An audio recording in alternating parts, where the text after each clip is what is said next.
Hoy vamos a continuar con nuestro estudio de sabiduría para el corazón. Lo vamos a hacer en Lucas capítulo 10, versículos 21 al 37. En nuestro último programa estuvimos hablando de cómo debía ser un discípulo.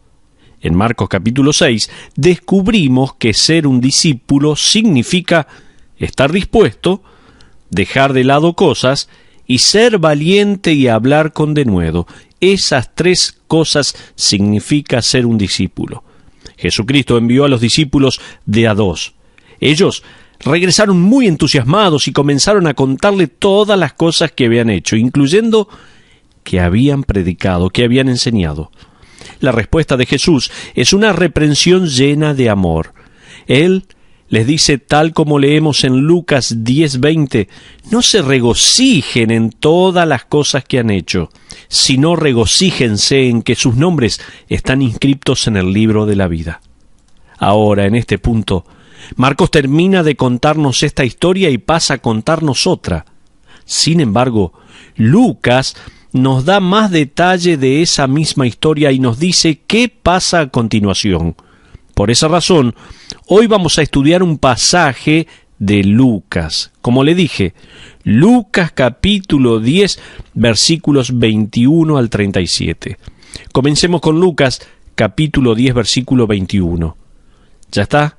¿Está listo o está lista? Vamos adelante, seguimos estudiando la palabra de Dios. Lucas 10, 21 dice, en aquella misma hora Jesús se regocijó en el Espíritu. Es interesante ver que en 3 ocasiones en la Biblia leemos que Jesús lloró. Y este versículo es el único que nos dice que se regocijó.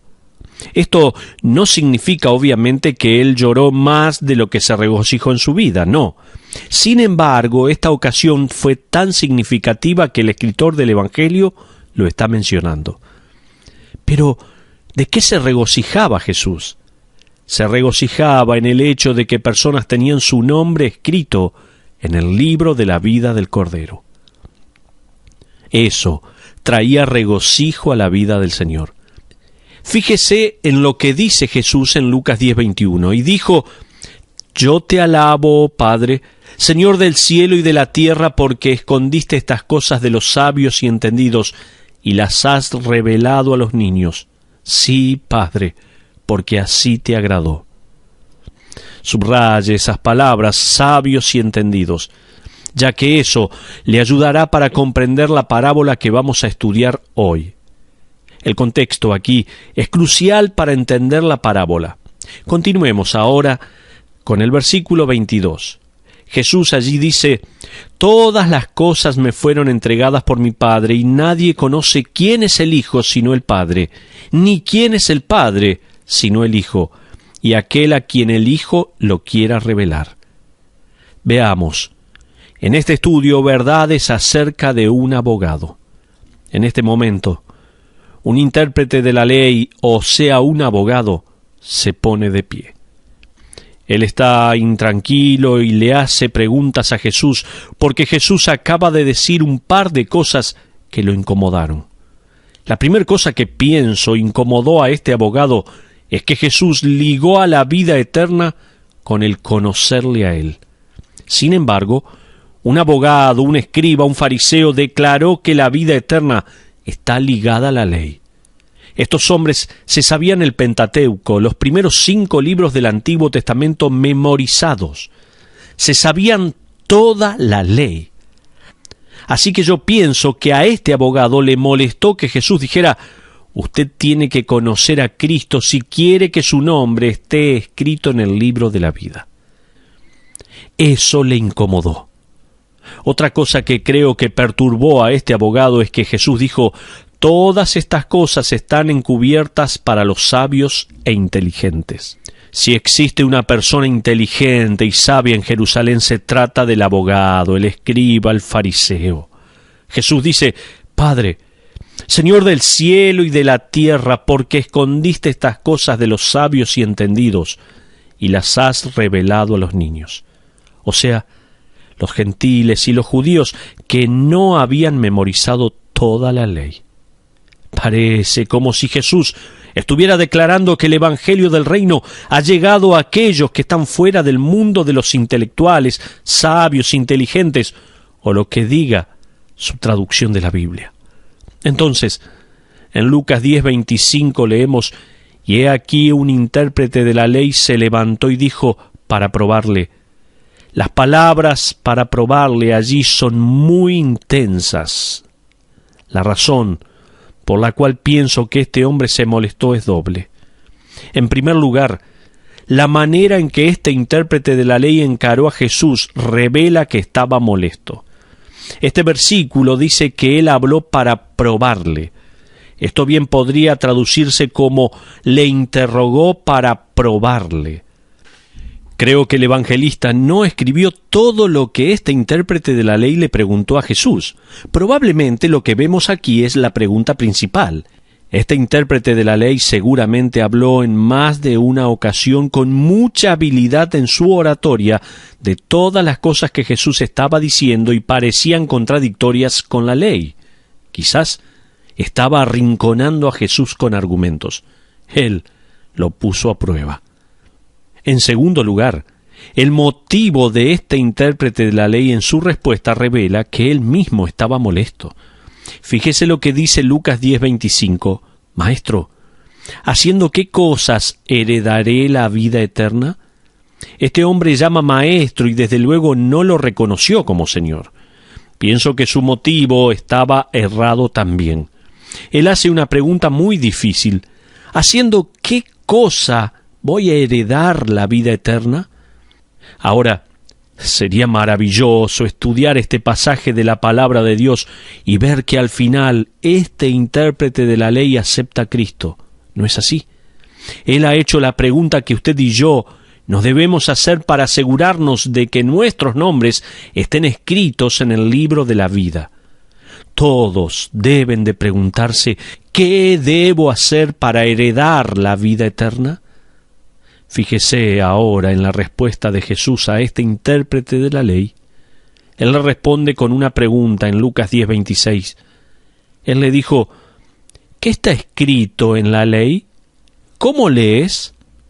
En otras palabras, ¿cómo interpretas lo que lees en la ley?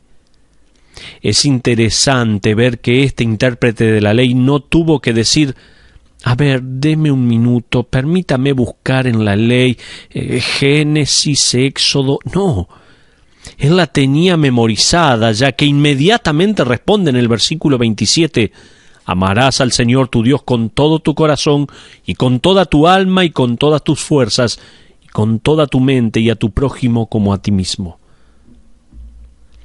Este intérprete de la ley cita directamente del Shema. Los judíos recitaban esto todos los días en sus oraciones matinales y nocturnas, como también durante el día de reposo. El Shema era algo muy conocido por los judíos ortodoxos, y este hombre era uno de ellos. Él lo había memorizado, sabía la respuesta. Ahora, el problema era el siguiente. Él hizo la pregunta sin estar realmente interesado, y también él respondió la pregunta sin ningún compromiso personal.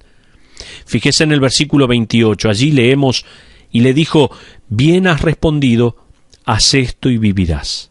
En otras palabras, has respondido bien, querías saber cómo obtener vida eterna. Me has dado la respuesta acertada.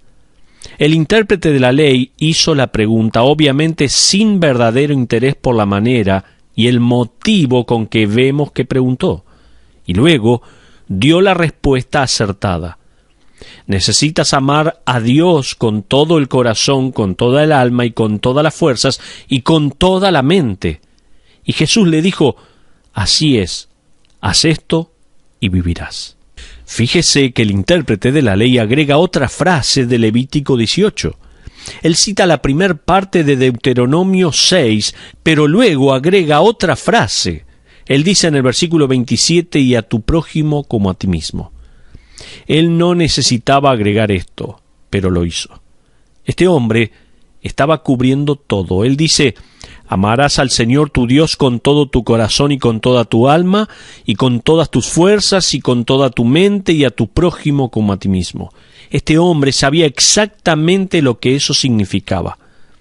Jesús le pide que se comprometa personalmente al decir en el versículo 28, haz esto y vivirás. Sin embargo, fíjese en el versículo 29, pero él, queriendo justificarse a sí mismo, dijo a Jesús, ¿y quién es mi prójimo? Oh, si este intérprete de la ley hubiera dejado de hablar y hubiera preguntado, Señor, sé que dice que tengo que amar a Dios con todo mi alma, con todo mi corazón, mis fuerzas, mi mente, pero ¿cómo hago esto? ¿Cómo puedo amar a mi prójimo como a mí mismo? De hecho, cuando me fijo en mi vida me doy cuenta que no puedo. ¿Cómo lo hago? Él tendría que haber dicho eso y callarse la boca. Jesús entonces le podría haber dicho, podrás amar así a Dios cuando primero aprendas a amarme a mí. Podríamos haber visto en este pasaje una tremenda conversión de un intérprete de la ley. Pero en vez de este tipo de respuesta, el intérprete de la ley se siente intimidado. Él sabía que no amaba a Dios con todo su corazón. Él sabía que no podía amar a su prójimo como a sí mismo. Así que buscó defenderse diciendo, bueno, dime cómo es mi prójimo, entonces quizás veré cómo hacerlo. Pero veamos la respuesta de Jesús al intérprete de la ley. Jesús, en respuesta a este intérprete de la ley, cuenta una historia, una parábola.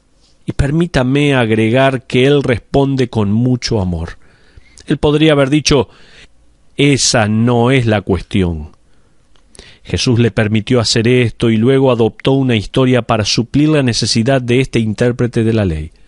Fíjese lo que dice el versículo 30. Respondiendo, Jesús dijo, un hombre descendía de Jerusalén a Jericó. La distancia es de aproximadamente 27 kilómetros. Es un camino sinuoso que literalmente desciende a cada paso que uno da. Este camino era conocido como el camino de los ladrones. Así que uno casi puede asumir qué es lo que va a suceder. Continuemos con la segunda parte del versículo. Dice así, y cayó en manos de ladrones, los cuales le despojaron e hiriéndole se fueron dejándole medio muerto. En otras palabras, los ladrones se fueron pensando que este hombre estaba muerto.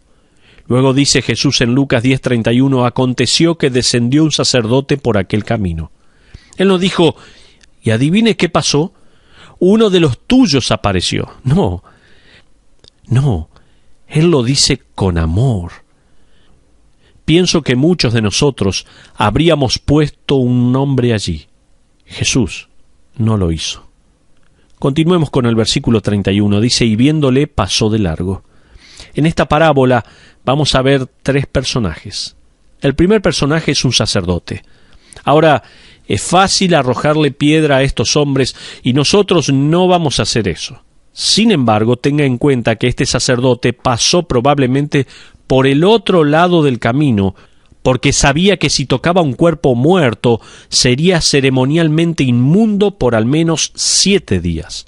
Entonces, el sacerdote aparece y evidentemente está del otro lado del camino en el cual este hombre yace en la zanja.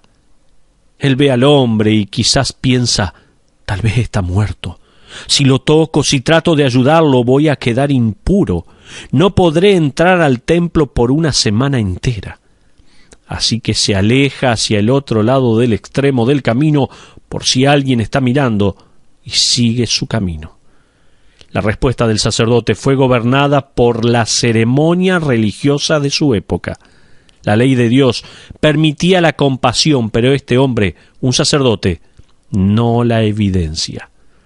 La segunda persona en esta parábola es un levita, que no es un sacerdote. Fíjese en el versículo 32, allí leemos, asimismo un levita llegando cerca de aquel lugar y viéndole pasó de largo. Ahora, es interesante que el levita hizo un poco más que el sacerdote. En el versículo leemos que al menos éste lo vio. Entonces, Este levita viene caminando por el camino y ve a este hombre tirado en la zanja. En vez de apurarse y cambiarse de carril, tal vez, como hizo el sacerdote, él se acerca a la zanja y mira al hombre. Quizás lo toca con la sandalia para ver si éste responde o no, y dice: para mí que está muerto. ¿Lo ayudo o no? Quizás ese levita se quedó allí parado por un momento pensando: ¿qué hago? Luego mira hacia ambos lados y piensa: nadie me va a ver si me voy. Así que regresa a su camino y se va. Algunos comentaristas piensan que estos hombres continuaron caminando del otro lado del camino por las dudas, por si alguien les preguntaba: ¿vio un hombre tirado junto al camino? No, yo venía por el otro lado del camino, hubiese respondido. No sé qué habrá pasado por la mente de los dos primeros hombres de esta parábola, pero lo ceremonial controló su respuesta a la situación. Permítame mencionar algo acerca del levita que pienso que hace que su respuesta sea aún más trágica. Había 3 tipos de personas que se beneficiaban en aquellos tiempos del sistema de asistencia universal que Dios había establecido. Cada 3 años, los judíos daban una ofrenda en particular para financiar a las viudas, los huérfanos y los levitas. Los levitas no tenían ninguna heredad en la tierra y tampoco había bienes personales o ahorros. Ellos eran recipientes de la compasión del pueblo de Israel. Ellos vivían y se alimentaban y alimentaban a su familia gracias a que alguien era compasivo y daba de sus bienes a este sistema. No obstante, como recipiente de esa compasión no podía demostrar esa misma compasión con alguien que estaba necesitado. Pero ahora el tercer personaje que vemos en la parábola es un samaritano. Fíjese en Lucas 10:33, en la primera parte del versículo leemos: pero un samaritano. En este momento me imagino el murmullo en la audiencia. El odio que los judíos tenían por los samaritanos era extremo. Para un judío ortodoxo, el samaritano era considerado como un perro. Es como si Jesús estuviera diciendo: veamos, ¿quién más se les ocurre que puede entrar en escena? Ya sé, vamos a escoger a alguien que todos desprecian en esta audiencia. Así que él dice en el versículo 33, pero un samaritano que iba de camino vino cerca de él, y viéndole fue movido a misericordia. Ahora, permítame darle 5 cosas que revelan el odio que los judíos tenían contra los samaritanos. Primero, tome nota. Los judíos, a causa de su odio, maldecían públicamente a los samaritanos en la sinagoga. Segundo, los judíos oraban para que los samaritanos no tuvieran parte alguna en la resurrección. Ahora, esto es maravilloso, ¿no les parece? Ellos oraban: Señor, cuando tú vengas, déjalos afuera. Es como si nosotros oráramos: Señor, cuando vengas a arrebatarnos, déjalos aquí en la tierra a todos aquellos que no han creído en ti. Es como si nosotros oráramos: Señor, cuando vengas a arrebatarnos, déjalos aquí en la tierra. ¡Qué tremendo! Pero en tercer lugar, los judíos jamás aceptarían a un samaritano como prosélito del judaísmo cuando sí aceptaban a los gentiles. Los judíos proclamaban el reino. Sin embargo, si un samaritano se quería convertir, ellos le dirían: no, lo siento mucho, usted es samaritano, lo siento, pero el evangelio no es para usted. En cuarto lugar, y estamos viendo el odio que los judíos revelaban contra los samaritanos. En primer lugar, dijimos que maldecían públicamente a los samaritanos en las sinagogas. Ellos estaban rogando y orando para que no tuviesen parte en la resurrección. Tampoco los aceptaban como prosélitos del judaísmo. Y en cuarto lugar, consideraban que comer la comida de un samaritano era lo mismo que comer carne de cerdo. Sabemos muy bien lo que ellos pensaban en cuanto a los cerdos. Pero en quinto lugar, y esto realmente me impactó, los judíos decían: es preferible sufrir a aceptar la ayuda de un samaritano.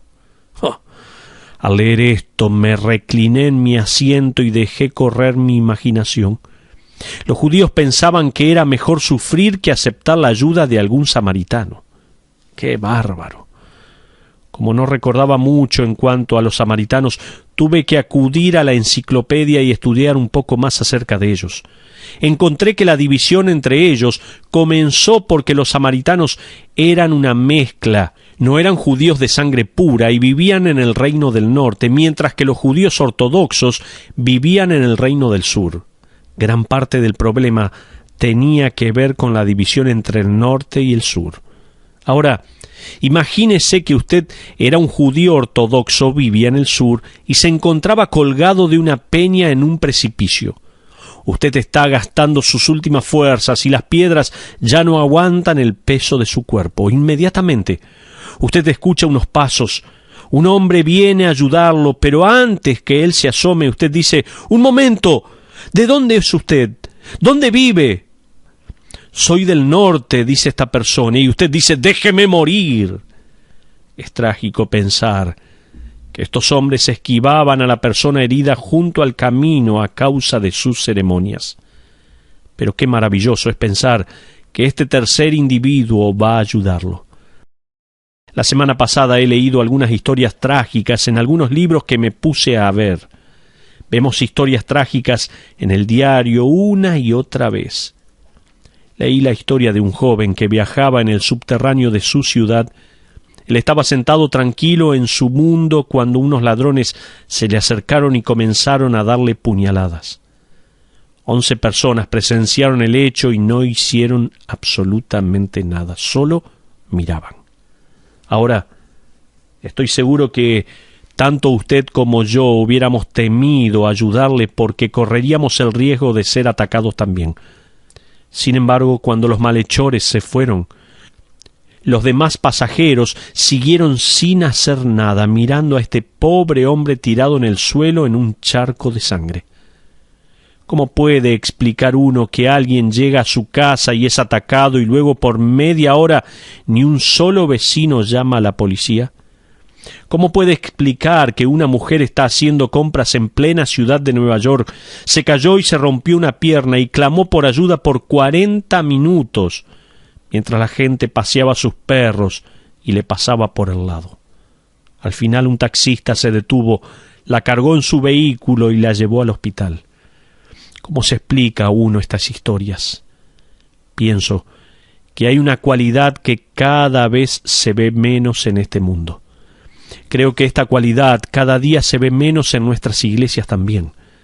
Se trata de la compasión, del cuidado. Jesucristo dice en Lucas 10:33, «Pero un samaritano que iba de camino vino cerca de él y viéndole fue movido a misericordia». Misericordia proviene de una palabra griega que se refiere literalmente a los intestinos. Es una palabra que hace referencia al vientre. No se trata de simpatía, sino de empatía.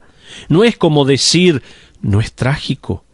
Los ladrones en el camino, necesitamos hacer algo en Jerusalén contra estos ladrones y luego seguir caminando. No.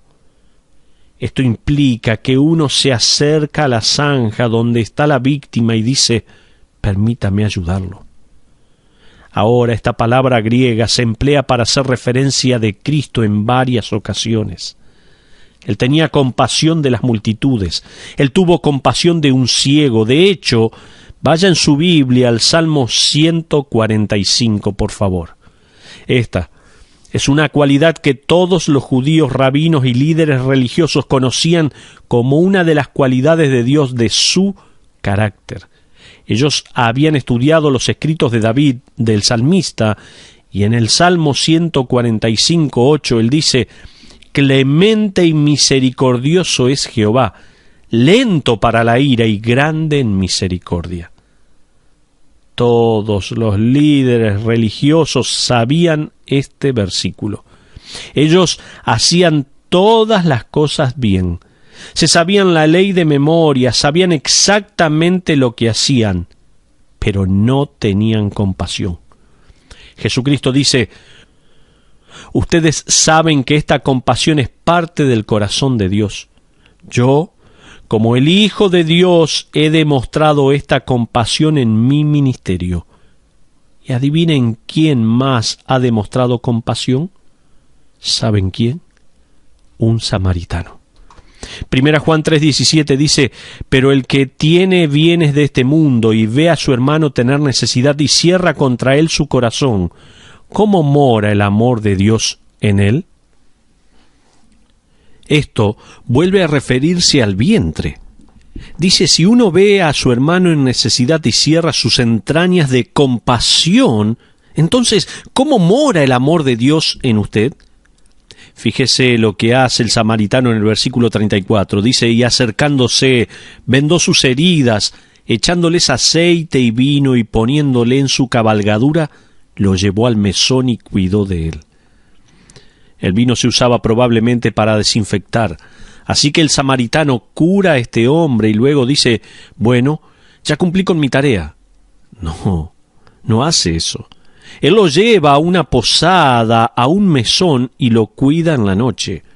Luego en el versículo 35 leemos, otro día al partir sacó 2 denarios y los dio al mesonero.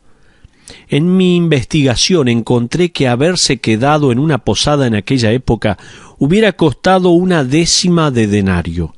De manera que el samaritano está dándole plata para que se quedara unos 20 días en el hotel.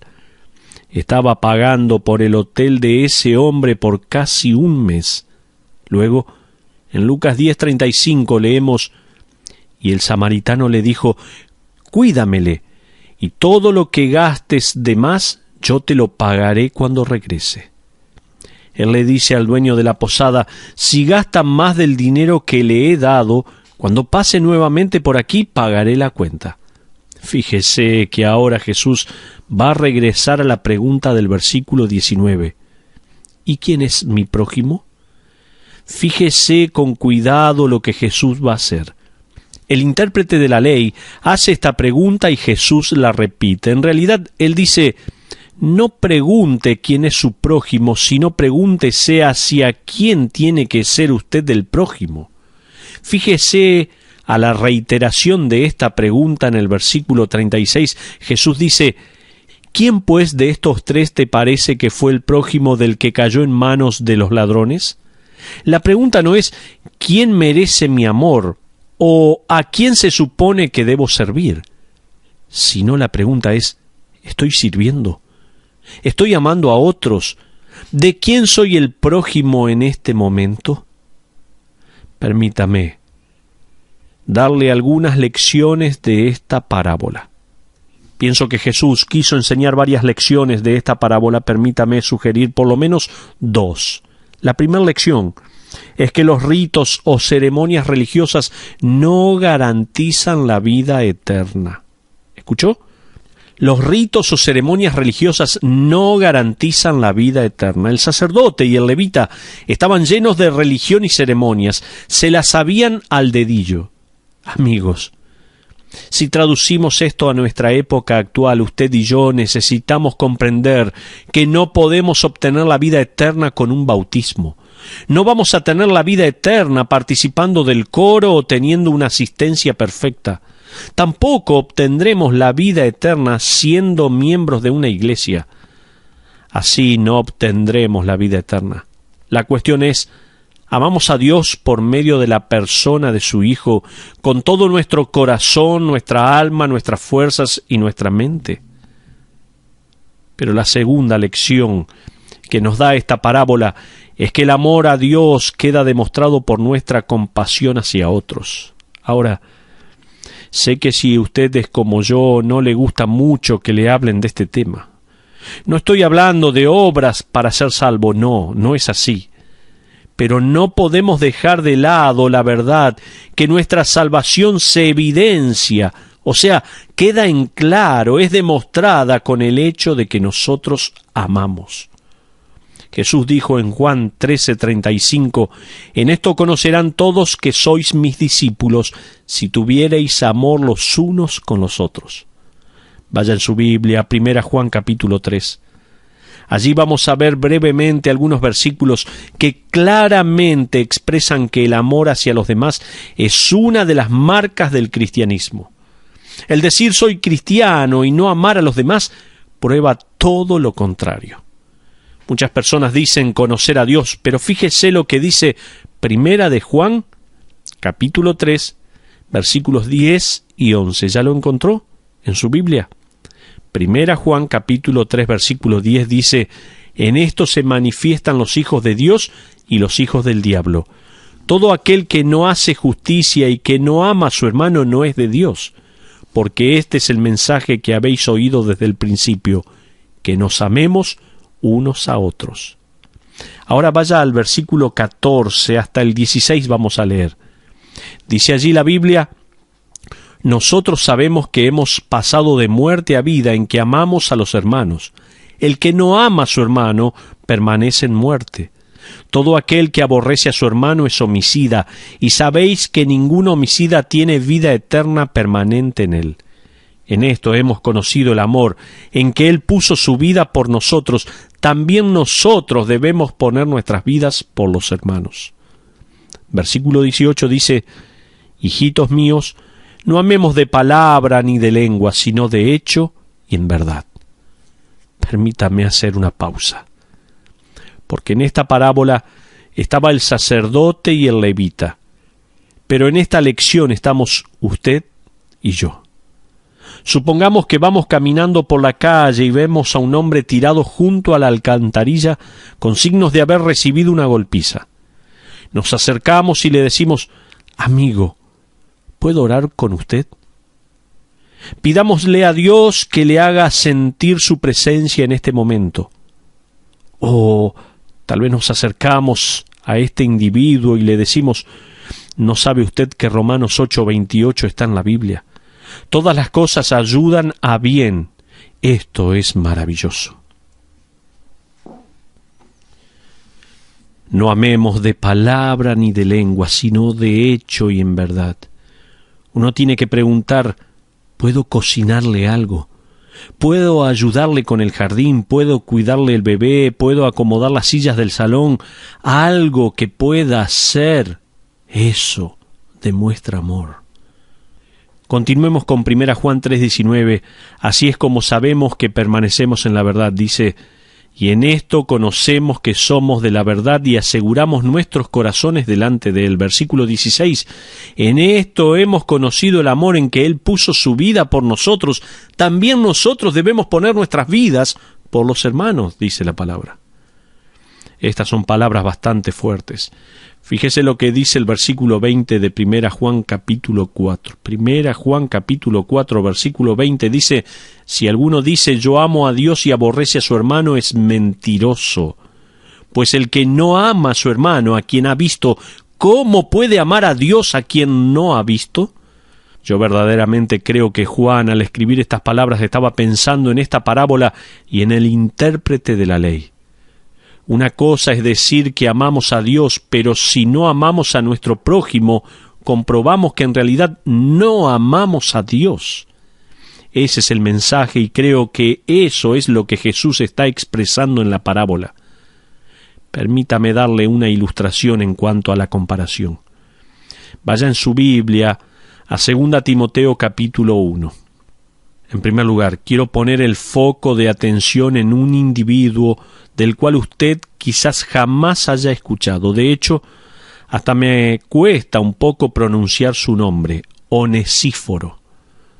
Fíjese en 2 Timoteo, capítulo 1, versículos 16 y 17. Dice la palabra allí: tenga el Señor misericordia de la casa de Onesíforo, porque muchas veces me confortó y no se avergonzó de mis cadenas, sino que cuando estuvo en Roma me buscó solícitamente y me halló. Onesíforo era un hombre de negocios de la ciudad de Éfeso. Él estaba de viaje y pienso que ese viaje era para visitar a Pablo. En ese momento Pablo estaba en la cárcel en Roma.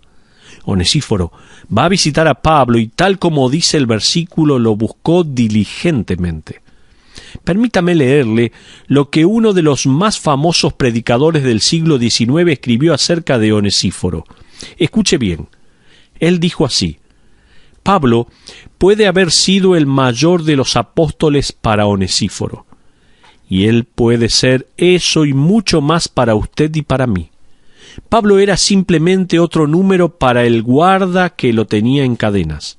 Tal vez uno no podría haber diferenciado a Pablo del resto de los convictos en esas cárceles. Pablo simplemente era el preso número 5 o 50 o 500. Así que Onesíforo fue de una barraca de la prisión a la otra buscando a Pablo. Día tras día, semana tras semana, insultado, amenazado, arrestado y detenido hasta la próxima vez que lo dejaban en libertad. Y detenido hasta la próxima vez que lo dejaban en libertad, solo después de haber sufrido. Al fin, él puede abrazar a Pablo. Ambos hombres se abrazaron y lloraron y se besaron para asombro de los que veían tal escena en la cárcel. Hasta ahí lo que dijo este predicador del siglo XIX. Onesíforo tenía ese sentimiento en el vientre del que hablamos antes. Él escuchó que el apóstol estaba en la cárcel y fue a preguntarle a cada soldado romano, ¿sabe si Pablo está aquí? Déjeme ver, habrá dicho el soldado. Cuando entra al calabozo pregunta, ¿está Pablo aquí? 3 personas levantan la mano. Así que regresa a Onesíforo y le dice, tengo 3. Onesíforo dice, bueno, ¿por qué no regresa y pregunta si uno es apóstol de Jesucristo? ¿Pablo, el apóstol de Jesucristo, está aquí? Imagínese las cargadas, la burla y el hecho que él estaba perdiendo su reputación por este hombre ya anciano que iba a morir. Todo porque tuvo compasión. En 2 Timoteo, capítulo 4, versículo 11, Pablo dice, solo Lucas está conmigo. Todos los demás están en Asia, pero Onesíforo hace un viaje para ir a animarlo. No creo que él le haya dicho a Pablo, Pablo, quiero ser mencionado en 2 Timoteo, o Pablo, tengo una pregunta teológica y necesito una respuesta, o tal vez, Pablo, quiero regresar a casa y poder decir que estuve con el gran apóstol. No. Pienso que él dijo, Pablo, vine a visitarte. Estuve buscándote por todo Roma. De hecho, me tuvieron arrestado y me detuvieron por querer venir a verte. Pero permítame ahora, a manera de aplicación, darle 3 cosas que hace un buen samaritano. Tome nota. Número 1. Un buen samaritano da sin importarle si le van a devolver o no. Este samaritano de la parábola le dejó el equivalente a $200 actuales al dueño de la posada. Él dijo, mire, no sé quién será este hombre, pero necesita ayuda. Aquí tiene $200, ayúdelo con lo que necesite. ¿Le va a devolver el dinero? No. Ni siquiera sé si este hombre tiene dinero en el bolsillo, pero no me importa, dice este samaritano. Este hombre ni siquiera pensó en recuperar ese dinero. Me pregunto cuántos de nosotros le damos al Señor porque vamos a recibir una corona en el cielo y porque está preparando lugar para nosotros. Amigo, un buen samaritano sirve con compasión sin esperar nada a cambio. Número 2. Segunda aplicación. Un buen samaritano se ocupa y actúa sin fijarse el status quo religioso. Me encanta la ilustración del famoso misionero William Carey. Él se puso de pie en una reunión y le pidió a los ancianos de la iglesia y a los presentes que lo apoyaran financieramente para su ministerio. Él quería ir a India a predicarle a los perdidos. Alguien se paró y dijo, siéntese, usted no sabe de lo que está hablando, deje a esos impíos para otra persona, eso no le corresponde a la iglesia. Pienso que ser un buen samaritano muchas veces va a llevar a que los líderes eclesiásticos no nos comprendan. Puede ser que ellos digan que tienen otro plan para usted. Aún así, el buen samaritano quizás destruyó su reputación. Para el mundo religioso él se contaminó. Pienso que nosotros tenemos que evaluar nuestras vidas haciéndonos la siguiente pregunta. ¿Somos buenos samaritanos? ¿Damos sin esperar nada a cambio? Leí una ilustración de uno de mis autores favoritos acerca de una señora septuagenaria que falleció de malnutrición. Ella mendigaba en la puerta de calle de sus vecinos y lo hizo por años. Ella murió literalmente desnutrida, se murió de hambre. Esta mujer no tenía ningún pariente, así que el Estado se hizo presente. Las autoridades encontraron 2 llaves pertenecientes a 2 cajas de seguridad de 2 bancos distintos. En la primera caja encontraron 700 acciones de un grupo de telecomunicaciones y un manojo de $200,000. Fueron al otro banco y allí solo había efectivo, unos $600,000. Esta mujer tenía prácticamente $1 millón a su nombre y se murió de hambre. Ahora, esa ilustración es exagerada. Sin embargo, usted y yo solemos ser posesivos, ¿no es así? Somos posesivos con lo que tenemos. Construimos cercos alrededor de nuestras vidas, construimos paredes y decimos, no nos interrumpas. Ahora, número 3. Un buen samaritano sirve sin esperar reconocimiento alguno. Dijimos en primer lugar que un buen samaritano sirve sin importarle si le van a devolver o no. Un buen samaritano sirve y actúa sin fijarse en el status quo religioso. Y en tercer lugar, un buen samaritano sirve sin esperar reconocimiento alguno. Aquí permítame leer un poema que encontré. Dice así: Tú sabes, Señor, cómo te sirvo, con muchísimo fervor. Tú sabes con cuántas ganas hablo de ti en las reuniones de amigos. Tú conoces mi genuino entusiasmo en los estudios bíblicos. Pero ¿cómo reaccionaría, me pregunto, si tú me indicaras una tinaja de agua y me pidieras que le lavara los pies a una persona mayor? Día tras día, mes tras mes, en una habitación que nadie puede ver y que nadie conocería. Qué tremendo, ¿no? Necesitamos tener siempre el ingrediente de la compasión. Usted se preguntará, ¿pero cómo? ¿Cómo hago para amar a mi prójimo como a mí mismo? Podemos amar a nuestro prójimo como a nosotros mismos, amando a Dios, tal como dijo el intérprete de la ley, amando a Dios por medio de Jesucristo con todo nuestro corazón, con toda nuestra alma, con todas nuestras fuerzas y con toda nuestra mente.